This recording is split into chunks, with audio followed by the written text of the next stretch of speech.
기자인 충청도가 너무 멉니다. 충청도에 한 12년을 살았었는데 충청도 분들이 아니심에도 불구하고 충청도로 오시게 되면 충청도화 되더라고요. 그래서 뭐 재미있는 얘기를 해도 즉석에서 반응을 안 나타내셔가지고 좀 걱정이 됩니다. 충청도 분들 옛날 강의할 때 보면은 재미있는 얘기가 나가도 꼭 집에 들어가셔가지고 입을 뒤집어 쓰고서 주무실 때 그때 웃으시더라고요. 제가 좀 걱정이 되는데 저는 사실은 학원학교 회원입니다. 그것도 평생 회원인데 8년 만에 제가 학원학교 왔어요. 이철수 회장님께서 기회를 주셔가지고 화공학을 다시 방문할 수 있는 기회를 주셔서 굉장히 반갑고요. 화공학을 전공한 사람으로서 지금은 어떤 면에서는 저는 다른 분야, 제가 오늘 소재 쪽 얘기를 드리지만 저희는 부품 쪽, 전자부품을 하기 때문에 저희 직원들은 대부분 구성원이 전자공학과 출신이 제일 많습니다. 전자과 출신이 50%가 넘고 전기과 뭐 그 다음에 있으면은 재료과 출신들이 좀 있고, 그래서 전자과 출신들하고 제가 화공과는 제가 유일합니다. 그래서 앞으로 화학이나 화공을 좀 한 분을 좀 뽑아가지고 이 소재 쪽에도 일을 하기 위해서 준비를 하고 있습니다. 오늘 제가 전자산업의 특성과 발전 전략에 대해서 말씀을 드릴 텐데요. 온 길에 저희 연구원 소개를 조금 하고 그다음에 오늘 발표를 좀 하도록 하겠습니다. 저희 연구원은 산업자원부 산하에 있는 기관입니다. 산자부 산하에 있는 기관으로서 현재 평택에 본원이 있고 구미에 그리고 부천, 분당에 저희 연구원에 분원이 있는데요. 이 마이크 상태 굉장히 좀 멀리 들어볼까요?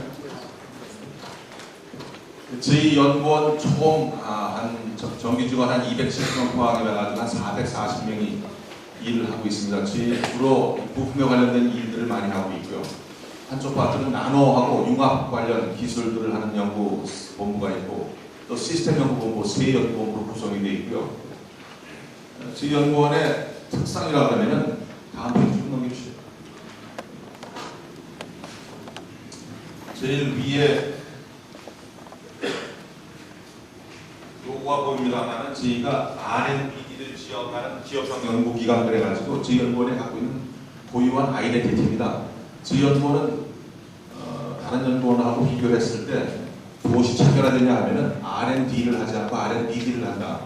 Research and Business Development. 그러니까 리서치를 시작할 때부터 어떻게 비즈니스가 될 것인지, 특히 대형 과제에 대해서는 검증을 받아야 됩니다. 언제 얼마만큼의 돈을 어떤 방식으로 벌 것인지를 갖다가 저희들이 프로포살에서 허가를 받아가지고 그 부분에 대해서 연구를 하는 아주 특수한 연구기관입니다. 저희 연구원만이 갖고 있는 특성인데 그런 덕분에 3년 전부터 저희들 흑자를 내기 시작했습니다. 연구소가 흑자 냈다는 거 아마 처음 들으셨을 텐데 저희가 80% 상의 한 3억 흑자를 냈었는데 작년에 5억 흑자를 냈고 올해는 한 30억 정도 흑자 낼 것으로 저희들이 예상을 하고 있습니다. 그래서 연구소도 비즈니스 마인드를 가지고 운영을 하면은 충분히 그런 것을 낼 수 있다. 근데 제가 여기 다른 연구소에 오신 분들 많이 계셔가지고 혹시 오해가 될지 몰라서 말씀을 드리는데 이게 저희 연구원만의 고유 특성입니다. 어느 연구소나 다 이렇게 될 수 있는 건 아니고요. 저희 연구원은 굉장히 산업 밀착형 연구를 하고 있기 때문에 철저하게 비즈니스 되는 그런 연구만 하는 연구소로 계속 나가고 있습니다. 오늘 저는 여러분들에게 이 전자소재 산업의 특성, 특별히 왜 전자소재 산업을 육성을 해야 되는지 필요성을 말씀을 드리고 지금 현재 국내외 동향이 어떤지 그리고 국내 전자산업의 현황에서 우리 전자소재 산업이 갖고 있는 강점과 약점 그리고 이 기술 개발을 하는데 또 산업화하는 데 애로사항이 무엇인지 또 발전 가능성 및 파급 효과가 어떻게 되는지를 살펴보고 마지막으로 전자소재 산업의 발전 전략을 소개해드리는 것으로 제 강의를 마치도록 하겠습니다.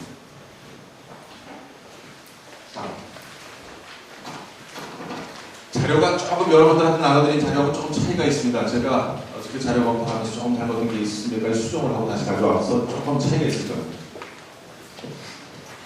이 전자소재 산업은 IT 산업의 출발점입니다. 지금 특히 저희들이 재작년부터 소재 분야의 예산을 집중을 해서 투자를 하고 있는데요. 부품을 개발하다 보니까 부품을 가지고 이제 시스템 개발에 그런 활용이 되는데 결국 부품의 훌륭한 품질은 소재부터 출발을 합니다. 근데 일본이 소재 기술 전 세계 좀 후반부에 좀 자료를 보여드리겠습니다만 소재의 시장의 주요 기술들은 90% 이상 시장을 점유하고 있어요. 그런 기술들이 일본에서 최고 첨단 소재를 저희들한테 공급을 안 해줍니다. 리서치할 때 조금 공급할지 몰라도 막상 부품 만들 때 최고 고급 수준의 소재를 공급받기 힘들 정도로 지금 소재 싸움이 굉장히 벌어지고 있습니다. 저희들 특별히 여러분이 쓰시는 노트북이나 휴대폰 이런 단말기들이 결국은 훌륭한 퀄러티의 제품이 나오기 위해선 LCD 창을 쓰는 액정 개발로부터 모든 것이 출발이 될 것이고 저희들이 하드카본을 2차 전지에서 하드카본을 쓰다가 흑연으로 대체하면서 전지 용량이 1.6배 증가하는 걸 저희도 확인을 할 수 있었습니다. 현재 소재 비중이 LCD나 리튬이온 PDP를 저희들이 대표로 뽑았는데 소재가 차지하는 금액 비중으로 50% 내외를 좀 차지하고 있다는 것이 이 소재 산업의 중요성을 얘기한다고 한마디로 얘기할 수 있겠습니다.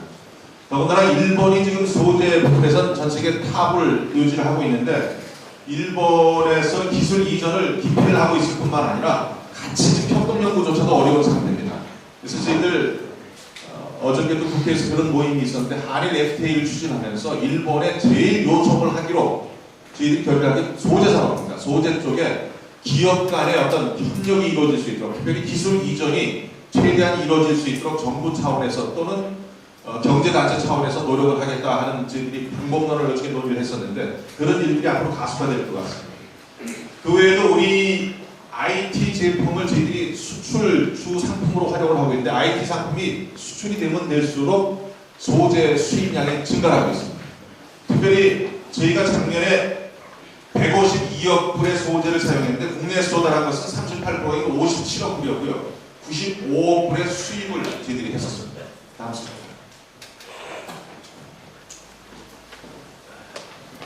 저희들 핵심 부품 세 가지에 관련된 소재를 저희들이 조사를 해봤습니다. 저희들 최근 핵심 부품으로 2차 전지와 디스플레이, 고주파 부품을 쓰고 있는데요. 2차 전지 리튬이온하고 리튬 폴리머 지금 소재 금액 비중이 리튬이온 같은 경우 53%거든요.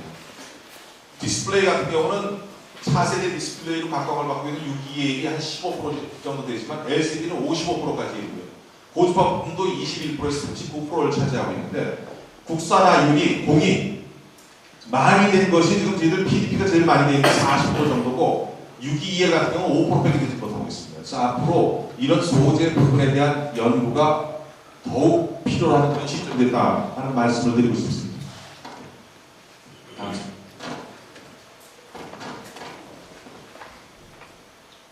소재로부터 부품을 거쳐가지고 결국 최종 시스템을 만들어내는 과정을 봤는데요.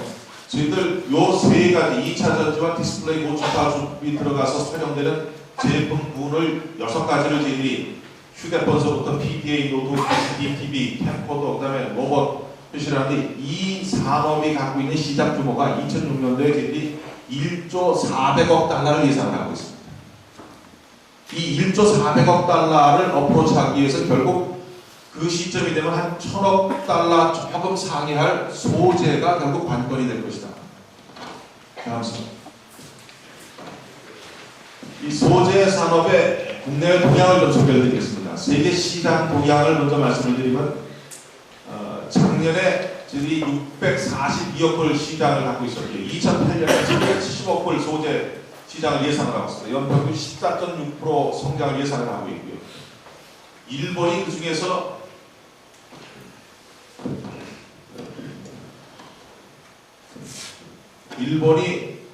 전 세계 생산 비중의 53%를 차지하고 있습니다. 343억 불을 생산을 했고 우리는 시장 점유율 좀 8% 정도를 점유를 하고 있습니다. 특별히 일본이 전체적으로는 53%밖에 안 되지만 제일 지금 각광을 받고 있는 산업에 필요한 2차 전지하고 디스플레이, 고주파를 보면 2차 전지하고 고주파는 90%를 넘었습니다.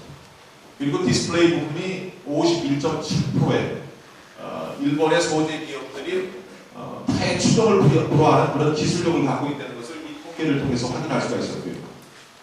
또 지금 중소기업 중심의 소재 산업이 대기업으로 변모를 하고 있습니다. 예전만 해도 부품업체에 대한 수직적인 종속 관계로 종속관계였었는데 이제는 대등한 협력관계로 변한, 어떤 면에서는 또 소재 기업이 부품 기업을 컨트롤까지 하는 그런 상황까지 역전이 되는 지금 그런 산업으로 변화하고 있고요. 이 IT 산업의 지속적인 솔루션을 제공하기 위해서는 철저한 소재 개발이 필요할 수밖에 없다는 것을 다시 한번 말씀드리고 싶고요. 일본의 경우도 화학 기업들이 지금 전제 소재 사업으로 본격적인 진출을 하고 있고,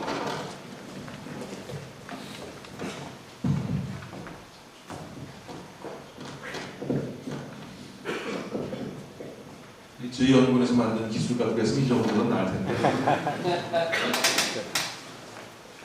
오늘 뭐 LG화학에서 말씀을 드리겠지만 우리나라 대기업들도 뭐 제일모직을 포함해서 많은 대기업들이 이제 전자소재 사업에 새로운 눈을 뜨고 사업을 확장을 하고 있습니다. 다음습니다. 작년에 국내 시장이 140억 불이었습니다. 2008년에 366억 불, 연평균 21%의 고성장을 예상을 하고 있는데 2008년쯤 되면 현재 21.8%의 시장 세계 시장에서의 국내 시장 비중이 21.8%에서 약 29%대로 시장 비중이 커질 것으로 예상을 하고 있습니다. 또한 국내 생산을 53억 불에서 199억 불, 30%의 성장을 예상을 하고 있고요. 국내 수입 의존도도 작년 62%대에서 2008년에는 45%대로 떨굴 것을 저희들이 준비를 하고 있습니다. 그 다음 슬라이드. 국내 전자산업, 소재산업의 현황을 간단히 말씀드리도록 하겠습니다. 저희 소재산업에서 저희들이 5개 부분으로 구분했습니다. 기초기술과 응용기술, 개발기술, 제조생산과 마케팅 기술로 구분을 해봤는데, 기초기술에서는 저희들이 갖고 있는 강점이 IT나 NT 분야의 학계 인력이 풍부하다는 것이 큰 강점으로 저희들이 갖고 있고요. 약점은 국가적인 중장기 발전 방향이 미흡하고 독창성이 상당히 결여되어 있다. 응용기술에서는 IT나 시스템의 국제 경쟁력이 어느 나라보다도 앞서 있습니다. 또 연구 집단의 연구 역량도 많이 향상이 되어 있는데 아직도 핵심 소재의 생산 기술이 미비하고 선진 기업에 비해서 기술력이 상당히 취약하다는 것이 우리가 갖고 있는 단점이 약점이 되겠습니다. 개발 기술 측면에서도 IT에 관련된 국내 연관 산업이 지속적으로 성장을 하고 있고 또 국가 강점 분야의 세계 시장 점유율이 계속 확대되고 있습니다. 반면에 저희들이 갖고 있는 약점은 연구개발의 기반이 좀 취하고 특별히 연구 집단 간의 유기적인 협력 체계가 미흡해가지고 제대로 된 개발 기술이 지금 나오지 않고 있는 형편입니다. 제조 생산 측면에서도 저희가 갖고 있는 강점은 주요 고객이 계열사로 시장 진입이 굉장히 용이함에도 불구하고 이것에 관련된 중견 인력이 부족하고 또는 일본이나 미국의 초대형 기업하고 경쟁을 해야 되는 상황 때문에 상당히 제조 생산에 있어서 어려움을 겪고 있습니다. 마케팅 측면에서도 일부 전자소재가 국내 생산을 개시돼 이때는 저희들이 국내 생산을 개시를 시작했고 대기업들이 참여가 굉장히 확대되고 있는 지금 좋은 점을 바라보고 있고 또 현지 생산할 때 전략적으로 이걸 바로 생산을 해서 수요처를 갖고 있기 때문에 생산 판매가 용이하다는 장점이 있음에도 불구하고 아직까지는 대부분의 소재 기업들이 연간 매출 100억 원 이내의 영세 기업 위주입니다. 그리고 수직 계열화로 국내 기업이 취약하고 국내 이런 영세 기업들 그나마 장사를 하면서 글로벌 네트워크라든지 브랜드 인지도가 떨어져가지고 사업하는 게 에러를 겪고 있다는 거죠. 다음 슬라이드. 제가 강의를 하면서 제 강의를 잘못해가지고 교수를 못했거든요. 어디서 강의 못한다고 교수를 못 불러가지고 교수를 평생 못하고 이게 끝났는데 오늘 또 뒤에서 서서 제 강의 듣는 것도 처음 봤습니다. 큰 영광입니다. 혹시 저기 대학 교수님들 중에서 이 정도 얘기를 해서 나중에 대학 교수 쓸만하다 하면은 제 정년이 2년밖에 안 남아가지고 혹시 기회가 있으면 나중에 불러주시면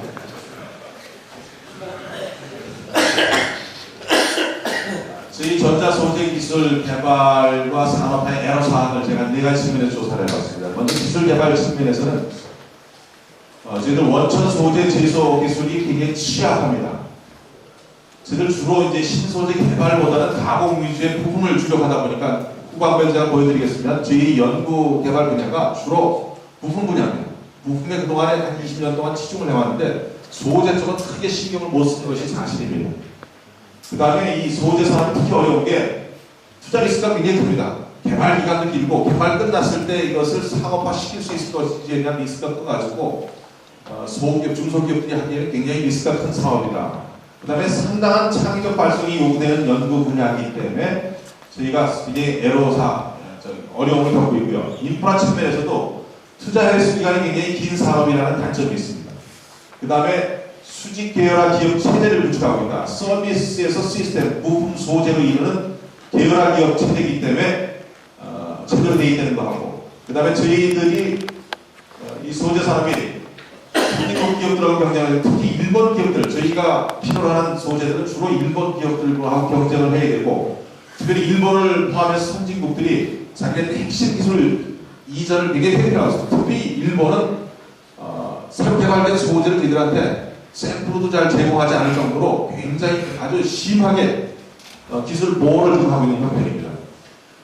법이나 규제 지원 차원에서도 기술 개발 지원이 미비할 뿐만 아니라 현재 수급 통계 자체도 굉장히 미비합니다. 그리고 세제 등 제도적 지원도 미흡하고, 마지막으로 표준 인증 부분에 대해서 이 소재에 대한 지금 신뢰성 보장 제도가 굉장히 부족합니다. 그래서 이 부분에 대한 것이 보완이 되어야 될 것이고, 평가 기준도 표준화가 미비하고, 소재를 인증해주는 체제도, 체제 자체의 기술도 저희들이 없고, 그 자체 시스템도 좀 되어 있지 않거든요. 우리 형편입니다. 2004년도 저희들 수준이 이 정도라면 저희들 갖고 있는 큰 장애형이 지금 중국 등 후발국이 계속 부상하고 있어요. 이건 뭐 시스템 산업 만드는 게 아니라 소재 산업에 똑같이 되고 있고요. 아까 말씀드린 기술 보호 장벽이 갈수록 커지고 있고, 저희들 그래서 일본에게 저희들이 FTA 협상을 할 때 최고 첫 번째로 저희들이 요청할 게 소재 부분의 기술 이전이 첫 번째 요청할 사항입니다. 그다음에 급격한 기술 변화가 저희들이 갖고 있는 큰 장애요인이고, 앞으로 장기적으로 투자를 해야 되는 리스크를 갖고 있는데, 반면에 저희 대한민국이 이 시스템 부분을 상당 부분 선도를 하고 있습니다. DTV라든지 휴대폰, 그 다음에 노트북 PC, 이런 많은 시스템들이 지금 저희들이 선도를 하고 있기 때문에, 따라서 소재를 저희들이 개발할 수 있는 촉진 요인이 될 것이다. 또 디지털화가 되면서 신규 수요가 지금 크게 창출되고 있고요. 또 이 좋은 소재 하나를 만들어서 그 단일 품목으로 세계 시장을 석권할 수 있는 그런 가능성이 있는 촉진 요인이 있고, 또 소재를 개발해서 주변 산업의 파급 효과를 지향에 미칠 수 있는 그런 전자소재 산업의 촉진 요인이 있습니다. 그래서 이런 장애 요인을 극복을 하고, 저희들이 이런 촉진 요인을 10분 활용을 해가지고 저희들이 2010년대에 가면은 신산업 창출을 선도를 하고 기술 융합의 대응력을 제공을 함으로써 궁극적으로 주요 부분의 국산화율을 70%대까지 끌어올리려고 하고, 세계 1위의 소재 품목을 10개를 저희들이 만드는 것을 목표로 계획을 갖고 있습니다. 마지막으로 전자소재 산업의 발전 전략을 소개를 드리고 제 강의를 마치겠습니다. 사실 제가 이 발전 전략을 짜면서 몇 번을 고민했었는데요. 내용은 제 페이지에 적어 왔습니다만은 뾰족한 발전 전략을 저희들이 마련을 못했습니다. 그래서 오늘 저희들이 현재 갖고 있는 수준에서만 말씀을 드려야 될 것 같습니다. 5가지로 브레이크다운을 해봤습니다. 먼저 미래 원천형 기술, 그 다음에 현재 저희가 차세대 먹거리 산업으로 생각하고 있는 성장 동력에 관련된 그런 아이템들, 그 다음에 2, 3년 내에 시장 수요가 크게 있는 시장 수요하고, 도저히 우리 힘으로 개발하기 힘들다는 개발 한계형하고, 또 이런 소재들을 개발하기 위해서 필요한 제조장비하고 5가지로 저희들이 나눠서 전략을 짜봤는데요. 이 미래 원천형 기술은 기초과학서부터 산업기술까지 포함하는 패키지 과제를 도출해야 돼요. 그래서 패키지 과제를 가지고 결국 무빙 타겟이 이게 나오는데, 타겟이 계속 무빙을 합니다. 소재를 개발하면서 시스템을 계속 타겟을 변경시켜 나가야 되고요. 또 시스템을 개발하면서도 거꾸로 소재 개발하는 것을 타겟을 변경시켜 나가야 됩니다. 그래서 결국 일괄적인 패키지 개발이 필요하다는 것을 저희들이 느끼고 있고요. 지금 저희 노무현 대통령 정권 들어서 가지고 5년 후, 10년 후 이 나라가 무엇을 먹고 살 것이냐를 고민을 해가지고 10대 신성장 동력이라는 것을 발표를 했습니다. 저희 연구원이 그 중에 몇 가지 아이템을 같이 맡아서 연구를 하고 있는데, 그 10대 성장 동력 내에 40개의 품목의 부품 소재 전략 품목이 들어있습니다. 그래서 올해 1176원이 투입되고 있는데 사실은 자세히 이 내용을 살펴보면 대부분이 부품에 관련된 얘기입니다. 소재 얘기가 빠졌어요. 그래서 저희들이 작년도 이것을 보완하기 위해서 전자만 따로 저희들이 브레이크다운 시켜가지고 전자 소재만 프로젝트를 하나 크게 만들었습니다. 올해는 저희들이 70억만 시도를 하고 있는데 내년에 한 200억 이상 소재만 저희들이 개발에 연구비를 투여해가지고 개발을 하려고 유도를 하고 있고요. 세 번째 표시는 시장 수요용도 비슷합니다. 저희들이 목표가 2, 3년 내에 이 중소벤처 기업들이 부품 소재를 상업화시키는 걸 목적으로 단기적인 목적화해서 지금 투자 연계하는 기술 개발, 그러니까 벤처 캐피탈들이 같이 들어와가지고 투자를 하면서 기술 개발을 유도를 하고 있는데 이것도 대부분 제가 알고 있기로는 두 가지 품목 빼놓고 다 부품 문제입니다. 부품에 집중되어 있고 소재에 지금 두 개밖에 선정이 되지 않고 있는 것이 현재 우리 형편이고요. 현재 저희가 갖고 있는 기술의 한계 때문에 국내 개발 역량이 없는 분야가 있습니다. 이런 분야는 특히 일본을 겨냥을 해서 그런 부품 소재 기업들의 투자 유치라든지 아니면 FTA 같은 좋은 기회를 통해 가지고 저 사람들이 기술 이전할 수 있는 그런 기회의 발판을 삼고자 노력을 하고 있습니다. 근데 저희들이 부품이나 시스템을 하면서 똑같이 느꼈던 문제인데 현재 저희들 많이 국산화되어 있습니다만 반도체 관련 장비라든지 시스템 관련 장비들이 대부분 일본에서 또 수입을 합니다. 저희들이 휴대폰을 많이 팔고 있고 TV, 자동화 생산 시설들 대부분이 일제거든요. 그런 것들을 이번에는 우를 대표하지 않다 해서 제조 장비부터 이제는 소재를 개발할 때 필요한 제조 공정을 같이 연결을 해서 제조 장비를 개발을 하자 해가지고 이 부품하고 소재에 관련된 제조 장비 역시 패키지 과제를 좀 추진을 하고 있습니다. 다음 슬라이드.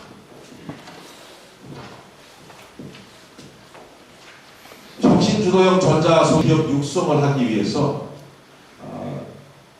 이 수요 연계형 기술을 개발을 하게 돼. 이게 무슨 말이냐면요.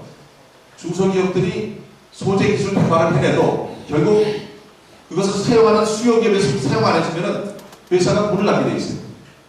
관련된 연구를 하는 기업에서 이 수요 대기업하고 좀 연결을 꼭 시켜달라 해가지고 국가에서 올해 800원에 산자부에서 800억 원에 지금 공동개발 자금을 투여를 했습니다. 그래서 기업들과 직접 이 소재가 개발이 되면 이 부품이 개발되면 우리 기업에서 써주겠습니다. 이 정도 퀄리티만 되면 써주겠습니다. 서로 합의하에 지금 올해부터 시작을 해가지고 연계된 연구가 진행되고 있고요.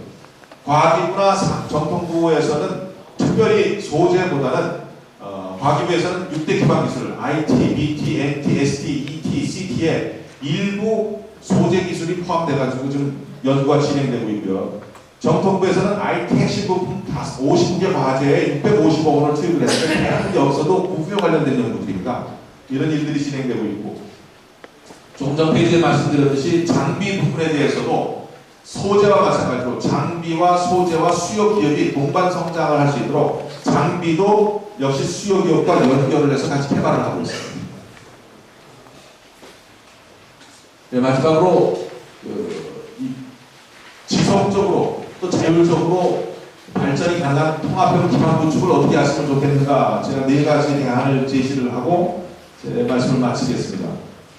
먼저 이 부품뿐만 아니라 소재에 대해서도 신뢰성 향상을 할 수 있는 그런 창의적 시스템이 구축이 되어야 됩니다. 막상 소재 기술 개발을 했는데 이 소재가 라이프 사이클이 얼마나 될 것인지 소재를 예를 들어서 디스플레이 관련된 소재를 6EL에 관련된 소재를 하나 개발을 했는데 그것을 6EL에 적용을 해야 되는데 막상 디스플레이 기술에 적용을 했을 때 소재가 갖고 있는 문제 때문에 디스플레이에서 문제가 발생하는 거 아닌지 이런 것에 대한 규명이 필요한데 일반 기업에서 이런 것을 하기가 어려워요. 어디까지 개런티를 해줘야 되고 어디까지 신뢰성 향상을 시켜야 되고 어떻게 측정을 해줘야 될 건지 시스템적으로 한번 구축을 해줘야겠다. 그래서 이런 지금 인프라를 구축하고 있는 중입니다. 그리고 기술이 계속 융복합화되고 있습니다. 이런 기술 융합 대응을 위해서 종합기술지원책이 저희들이 준비를 하고 있고요. 그 다음에 올해 시범 사업을 하나 하고 있습니다. 그래서 올해 20억 원을 들여가지고 기업들의 경영 지원을 통해 가지고 대형 사업으로 발전할 수 있도록 도와주고 있고요. 마지막으로 부품 소재 역시 클러스터를 통해서 성공 모델을 창출하기 위해서 큰 클러스터보다는 미니 클러스터를 통해 가지고 저희들이 초정밀 광학이라든지 하이테크라든지 나노 소재 쪽에 클러스터를 구성해서 인력 양성을 하고 창업 활성화를 촉진함으로써 소재 개발에 지금 박차를 당하고 있습니다. 오늘 이렇게 많은 분들 강의를 들어주셔서 제가 감기에 무량한데요. 혹시 질문 있으면 질문 받고 제 강의를 마치도록 하겠습니다. 고맙습니다.